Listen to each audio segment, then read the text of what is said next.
Salut à tous, j'espère que vous allez bien. On se retrouve aujourd'hui pour parler du Real Madrid dans ce lundi 10 janvier. On commence bien sûr avec une photo de Carlo Ancelotti, 30 kg, donc en gros tranquille Carlo Ancelotti lors du dernier match du Real Madrid. C'était samedi soir contre l'équipe de Valence. Et une petite info concernant ce match. Donc c'est une info avant la rencontre. Donc Ancelotti n'a jamais battu Valence au Santiago Bernabéu en tant qu'entraîneur du Real Madrid. 2 matchs nuls, 2 partout en 2013, 2014 et 2014-2015. La mauvaise série va-t-elle prendre fin ce soir? Donc là on était samedi après-midi avec cette info. Et samedi soir, cette mauvaise série a pris fin pour Carlo Ancelotti vu que le Real Madrid, donc son équipe, s'est imposé 4-1 contre l'équipe de Valence. Regardez voilà les résultats et surtout les 2 buteurs. Voilà. Côté Real Madrid, un doublé de Karim Benzema, un doublé de Vini Junior, donc le duo de choc, de nouveau décisif. Et un petit coup d'œil au classement les gars avec cette victoire du Real Madrid. Donc 49 points toujours, il faut faire attention, l'équipe de Séville juste derrière 44 points, plus l'équipe de Séville un match en retard. Mais bien sûr le Real Madrid toujours très bien classé dans ce championnat de Liga avec cette première place. Et bien sûr l'objectif c'est de remporter cette Liga en fin de saison. Et on revient bien sûr sur cette rencontre et 2 monstres bien sûr, Benzema et Vini Junior. Et on commence tout d'abord avec Karim Benzema. Donc Carlo Ancelotti à propos de Karim Benzema hier dans l'émission Téléfoot. Donc Karim est comme le bon vin, plus vieilli et plus il est bon. La preuve un peu comme Cristiano Ronaldo ou même Zlatan Ibrahimovic, on a l'impression plus vieilli en année après année et plus il marque de buts. La même chose pour Karim Benzema les gars qui fait une énorme saison. Et donc samedi soir il inscrit un doublé. Donc il est à 299 buts avant le match contre Valence. Donc vu qu'il inscrit 2 buts, donc il a passé ce cap des 300 buts. Félicitations à Karim Benzema. Donc par rapport à ce cap des 300 buts, il a dit c'est une fierté de mettre ces chiffres là dans ce club. Ça me rend très heureux. Ce club est le meilleur du monde pour moi bien sûr. Il a quasiment fait toute sa carrière du côté du Real. Et il est même à 301 exactement Karim Benzema vu qu'il inscrit un doublé. Et si on regarde par rapport au classement des meilleurs buteurs de l'histoire du Real Madrid, donc il est très bien classé, il est très très proche les gars d'atteindre le podium. Donc Benzema, je vous ai dit, 301, donc Alfredo Di Stefano 308, Raoul 323 et la légende Cristiano Ronaldo 450. Donc je pense que Benzema les gars, pourquoi pas avant la fin de la saison, bon ça va être compliqué mais essayer déjà de dépasser Di Stefano, ça je pense que ça peut le faire. Après dépasser Raoul jusqu'à la fin de la saison, il faudrait encore qu'il fasse une deuxième partie de saison monumentale bien sûr. Karim Benzema, mais voilà l'objectif je pense pour l'attaquant français c'est de terminer, peut-être quand il quittera le Real Madrid, d'être juste derrière Cristiano Ronaldo en termes de nombre de buts inscrits du côté du Real. Donc voilà c'est extraordinaire bien sûr le nombre de buts inscrits par l'attaquant français. Et toujours avec lui donc Benzema a marqué 22 buts en 25 matchs, toutes compétitions confondues avec le Real Madrid cette saison. Son second meilleur total après la saison 2015-2016, 23 buts en 25 matchs. Pour vous montrer bien sûr voilà, qu'il est efficace. Karim Benzema qui fait une grosse saison lors de cette saison 2021-2022. Et toujours avec lui, donc c'est le seul joueur français à avoir atteint le cap des 300 buts pour le même club en carrière professionnelle. Donc il n'y a aucun joueur les gars français à avoir atteint 300 buts avec un même club. Chose faite maintenant avec Karim Benzema. Et Luka Modric sous le post Instagram de Karim Benzema. Donc une citation que dit souvent Karim Benzema, voilà sur Instagram il dit souvent fumier. Et celle-là c'est Luka Modric qui lui a dit fumier bien sûr. Voilà il lui a dit en gros merci frère bien sûr. Beaucoup d'amitié, beaucoup de respect entre Modric et Karim Benzema. Toujours avec ce duo infernal, on a parlé de Benzema, on va parler maintenant de la pépite brésilienne Vini Junior. Et on peut voir qu'actuellement il est très bien classé au classement des meilleurs buteurs de la Liga, deuxième derrière. Bien sûr Karim Benzema, c'est 17, Vini Junior c'est 12 buts, donc deuxième meilleur buteur de la Liga. Il fait vraiment une saison exceptionnelle bien sûr, Vini Junior. Et duo les plus prolifiques dans les 5 grands championnats européens cette saison. On peut voir que ce duo Benzema-Vini, il est ex-aequo avec le duo Lewandowski-Serge Gnabry. 29 buts pour ces 2 duos. Voilà donc pour vous dire la performance bien sûr du duo madrilène. Et toujours avec Benzema, ça va faire mal bien sûr au futur adversaire du Real Madrid, l'équipe du Barça. Donc Benzema 22 et Vini 14 ont inscrit à U2 plus de buts, 36 que le Barça cette saison, toute compétition confondue, 35. Voilà donc voilà, ça c'est une stat bien sûr qui fait très très mal au Blaugrana. Toujours avec Vini, donc cette saison c'est 14 buts et 7 passes décisives, il est lancé et il ne s'arrête plus. Et regardez pour vous dire qu'il a passé un cap cette saison, la preuve donc là cette saison 21-22, donc c'est marqué 20 buts, c'est bien 21 but pour Vini Junior, parce que là c'était après son premier but, donc vu qu'il a inscrit un doublé c'est pas 13 buts c'est bien 14 buts, la preuve avec l'info juste avant. Donc regardez par rapport à la saison 2020-2021 ou même 2019-2020, donc on peut voir le nombre de buts qu'il inscrivait, le nombre de passes D, pour vous dire vraiment que cette saison c'est tout simplement la meilleure depuis qu'il est du côté de l'Espagne. Et toujours avec lui, donc on sait qu'il a énormément d'amour envers cette équipe du Real. La preuve, après son but, il a fait une célébration en embrassant le logo du Real Madrid. Et toujours avec lui, donc il a même sauté sur l'écusson du club pour ne pas marcher dessus. Donc en gros, il a évité voilà, l'écusson du Real Madrid, qui est toujours au bord de la pelouse, voilà, pour pas bien sûr froisser, on peut dire salir l'écusson du club avec ses crampons. Il a préféré bien sûr sauter au-dessus, voilà, pour vous montrer l'amour bien sûr qu'il a envers cette équipe espagnole. Il a dit, je dois continuer à travailler pour faire de grandes choses à Madrid. C'est un rêve pour moi de jouer au Bernabéu avec des gens qui crient mon nom. Je me suis entraîné tous les jours afin d'y arriver. La confiance que tout le monde me donne est très importante. Et il a aussi, il parle aussi de sa relation avec Benzema, Karim et moi. Essayons toujours de nous améliorer pour marquer de nombreux buts. Toute l'équipe a travaillé dur et si Tony, Lucas et Casemiro jouent toujours comme ça, nous gagnerons à chaque fois. Il a aussi dit, ce fut un grand match de l'équipe. Nous devons continuer dans cette voie. Nous avons très bien joué et nous devons continuer à gagner de grandes choses cette saison. Je suis très heureux d'être de retour et marqué. N'oubliez pas qu'il avait loupé. Il le dit, après avoir passé 4 matchs sans marquer, surtout qu'il avait été, il avait le Covid, voilà, récemment, c'est pour ça qu'il avait loupé les derniers matchs du Real Madrid. On avait vu quand même ce Real Madrid un peu plus faible en attaque quand Vini n'était pas là, donc ça fait du bien de le revoir jouer avec le Real et surtout de le revoir décisif.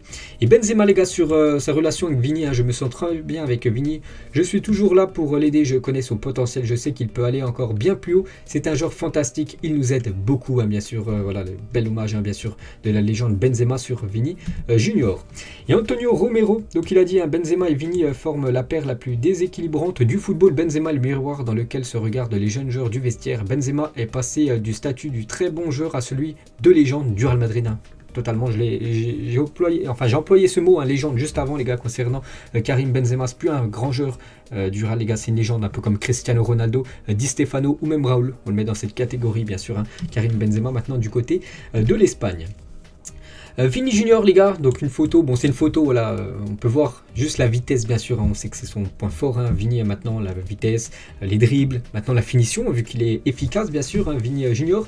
Et toujours avec une petite info concernant un jeu, ça s'appelle Sorare, je ne sais pas si vous connaissez. Donc la carte de Vini a été achetée pour plus de 114 000 dollars sur Sorare. Il s'agit du la 7e carte la plus chère de l'histoire sur ce jeu Sorare, pour vous montrer qu'il a beaucoup, sa carte coûte très cher dans ce jeu Sorare.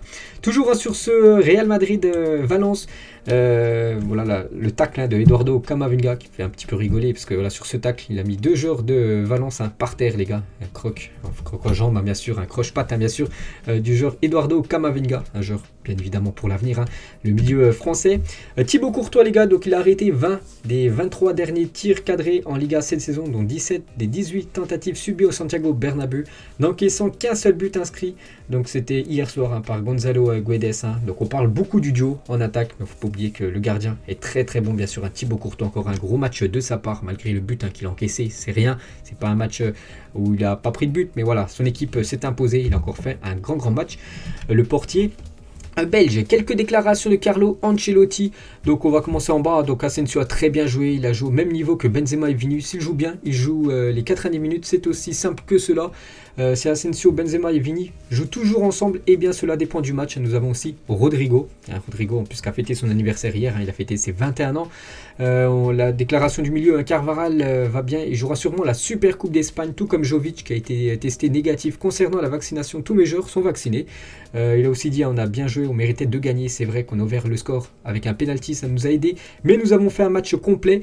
Et pourquoi j'ai voulu parler de la dernière déclaration qui est pourtant tout en haut, parce que ça parle du futur match, la Super Coupe contre l'équipe du FC Barcelone. Donc la Super Coupe, Barcelone sera toujours le rival du Real Madrid, peut-être que nous sommes favoris, bien sûr, pour moi le Real est favori sur ce match, donc maintenant, mais ça n'a pas d'importance et nous le verrons sur le terrain. La Super Coupe est très importante pour nous, nous voulons la gagner, c'est quand même 2 matchs, les 2 futurs matchs du Real Madrid, bien sûr s'il y a victoire. C'est comme un titre, voilà, c'est un titre pour le Real Madrid, on sait que le Real adore les titres, donc voilà, bien sûr, c'est 2 matchs très importants pour les Madrilènes. Et Benzema les gars, aussi quelques déclarations en fin de match, il a dit par rapport tout d'abord à la Super Coupe d'Espagne, nous allons déjà profiter de cette victoire contre Valence, ensuite nous nous concentrerons sur la Super Coupe et nous irons là-bas pour gagner bien sûr cette Super Coupe. Il a aussi dit, je me sens très bien avec Vini, je suis là pour l'aider car je connais son potentiel, c'est un joueur important pour nous, il peut aller encore plus haut, on en a parlé juste avant, et je suis très fier d'avoir franchi la barre des 300 buts, c'est un record important dans le meilleur club du monde bien sûr, du côté du Real. Donc voilà le programme maintenant du Real, pour vous dire que c'est encore mi-janvier, fin de mois compliqué, hein, donc déjà le Barça, Real Madrid après-demain bien sûr, hein, le Classico. Donc le 16, s'il y a qualification bien sûr, il y aura finale. Donc dimanche prochain, ça peut faire un Barça, Real Madrid, Bilbao ou Real Madrid contre l'Atlético Madrid. Voilà pour cette finale, bien sûr, il faudrait que le Real élimine cette équipe du Barça. Ensuite, il y aura la Coupe du Roi contre Elche, puis ensuite de nouveau Elche, cette fois-ci en championnat, Grenade, Villarreal. Donc voilà, avant d'entamer les matchs de Ligue des Champions, bien sûr, hein, mi-février. Et concernant ce Classico après-demain, donc deux mondes, hein, le Real Madrid arrive lancé en pleine forme pour le Classico de la Super Coupe d'Espagne. De son côté, le Barça se présente peu sûr de lui après son match nul contre Grenade. Xavi espère récupérer quelques joueurs, hein, d'ici mercredi. Mais bien sûr, le Real Madrid arrive en grande forme, hein, pour ce Classico, alors que le Barça, une nouvelle fois déçu, hein, bien sûr, contre Grenade ce week-end. On va parler de Gareth Bale et les stats de Gareth Bale cette saison avec le Real Madrid. 3 matchs disputés sur 27, 193 minutes de jeu. Je ne sais pas si vous vous rendez compte, hein, c'est tout simplement une catastrophe. Un but, 106 jours d'absence sur blessure. Dernier match joué le 28 août dernier, c'était contre l'équipe du Betis Séville. Une catastrophe. Hein. Voilà, il devrait déjà, il est en fin de contrat en fin de saison et bien sûr, hein, le Real ne reprolongera pas le joueur Gareth Bale, on ne sait même pas ce qu'il va faire. Il y a même des rumeurs, hein, qu'il pourrait peut-être prendre sa retraite, voilà, de peut-être se lancer dans le golf, hein, j'en sais rien. Voilà, c'est compliqué bien sûr la situation de Bale. Concernant Isco, la Fiorentina suit de près la suite d'Isco, qui sera en fin de contrat lui aussi en juin prochain. La Fiorentina aimerait tout simplement l'avoir gratuitement. On va parler de Mbappé, les gars, d'après le journal Le Parisien. Pourquoi c'est un joueur du PSG là qu'on parle dans l'émission Real Madrid? Parce que voilà, c'est quand même un joueur que le Real veut. Ils l'ont déjà voulu l'année dernière, ils le veulent pour le futur été. D'après le journal Le Parisien, Mbappé ne serait plus aussi sûr de quitter le PSG à la fin de la saison. Le natif de Bondy serait plus motivé que jamais. Son désir de voir un effectif compétitif pour remporter la Ligue des Champions a été exaucé du côté de Paris, bien sûr avec des stars, hein, comme Messi, Sergio Ramos ou même Neymar. Et bien sûr l'effectif du Paris Saint-Germain est l'un des meilleurs au monde. Donc ça, c'est une info d'après le journal Le Parisien. Bien, après, je ne sais pas d'où ils prennent leurs sources. Après, pour moi, je pense, hein, quand même que Mbappé, les gars, un objectif en tête, hein. Déjà il voulait l'été dernier, c'est rejoindre le Real Madrid. Ça s'est pas fait l'été dernier parce qu'il restait encore une année de contrat du côté du PSG, je pense, hein. Moi je suis quasiment sûr, hein, que Mbappé ira du côté du Real. Concernant Rudiger, donc le PSG, hein, toujours, et le Real Madrid ont tous les deux fait leur offre à Antonio Rudiger, donc 7 millions en salaire pour le PSG. Et concernant l'équipe du Real, non filtrée mais inférieure à Paris, sur le plan financier, le PSG a de l'avance, mais le Real à la préférence du joueur, hein. Donc voilà, Rudiger, s'il venait à quitter cette équipe de Chelsea, bien sûr il préférait rejoindre comme l'équipe du Real que l'équipe du Paris Saint-Germain. Une déclaration d'une journaliste ukrainienne, elle a dit, hein, le sélectionneur Petrakov pense que Luni, donc le deuxième gardien du Real Madrid, a fait une erreur en signant au Real Madrid convoqué un gardien qui a à peine joué au cours des 2 dernières années. Luna ne peut pas continuer comme ça, il doit avoir du temps de jeu. Et bien sûr, hein, voilà, du côté du Real, il doit le savoir, hein, bien sûr, Luna qui va très peu jouer. Voilà, il joue les matchs de Coupe du Roi, les matchs importants de Liga, les matchs importants de Ligue des Champions. Bien sûr, c'est Thibaut Courtois en plus qui est énorme actuellement. Donc voilà, s'il veut du temps de jeu, hein, bien sûr, il sait quoi faire, hein. Il devra trouver un autre club. Concernant Toni Kroos, donc depuis son arrivée au Real Madrid, Toni Kroos a tenté 23 000 passes, 21 472 d'entre elles ont été réussies, hein. C'est incroyable les gars, cette statistique, c'est quasiment, je sais pas, du 90-91% de passes réussies, hein, pour Toni Kroos, des chiffres exceptionnels. On va parler de l'équipe B du Real, donc le Real Madrid Castilla s'est imposé 3-1 contre FC Andorra grâce à des buts de Santos, Rodriguez et Miguel Gutiérrez. Avec cette victoire, les hommes de Raúl occupent provisoirement la 6e place du classement. Voilà pour cette équipe B, bien sûr, du Real. Alfredo Di Stefano fumant une cigarette sur le banc du Real Madrid en 1964. À l'époque, n'oubliez pas que lui, on le met en catégorie légende, hein. N'oubliez pas que c'est le 3e meilleur buteur de l'histoire du club, Di Stefano. On peut le voir qu'il fumait avant sur le banc de touche, hein. C'est bien sûr maintenant, ce serait impossible, hein, de voir ça. 2 légendes les gars, donc Ronaldo R9 lors des Classicos à l'époque, avec l'attaquant camerounais bien sûr Samuel Eto'o. Une autre photo des légendes, une photo galactique. On peut voir Zidane, Roberto Carlos, Beckham. Il y a aussi bien sûr R9 ou même Luis Figo, hein, le joueur portugais.